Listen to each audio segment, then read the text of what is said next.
On the cold night of December 8, 1980, New York City was winding down.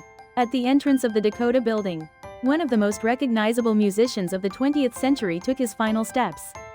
John Lennon, former Beatle and global peace icon, had just returned home from a recording session. Within minutes, history would shatter. A man waiting in the shadows stepped forward, holding a revolver, and changed the world forever. By 1980, John Lennon had stepped away from the intense spotlight of the Beatles era. He spent 5 years raising his son Sean, rediscovering peace, and rebuilding his identity.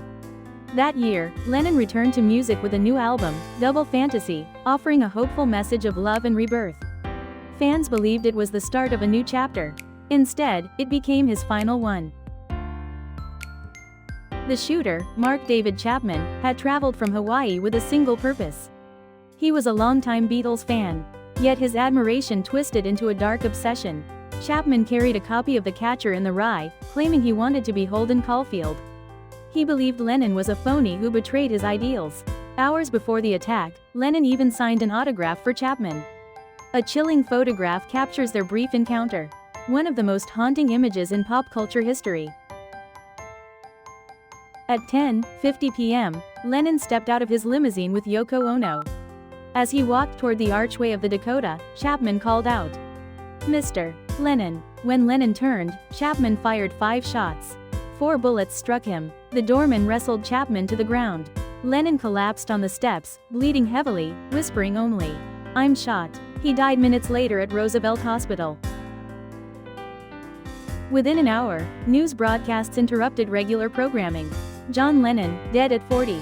Thousands gathered outside the Dakota, holding candles, singing Lennon's songs through tears.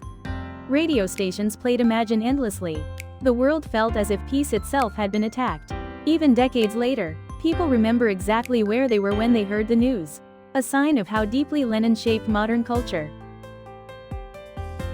Chapman made no attempt to flee. He sat calmly reading The Catcher in the Rye until police arrested him. During the trial, he claimed he killed Lennon to make a statement. Psychiatrists described him as a deeply disturbed man, not driven by hate but delusion. He was sentenced to 20 years to life, and remains in prison to this day, repeatedly denied parole. John Lennon's life ended abruptly, but his message endures.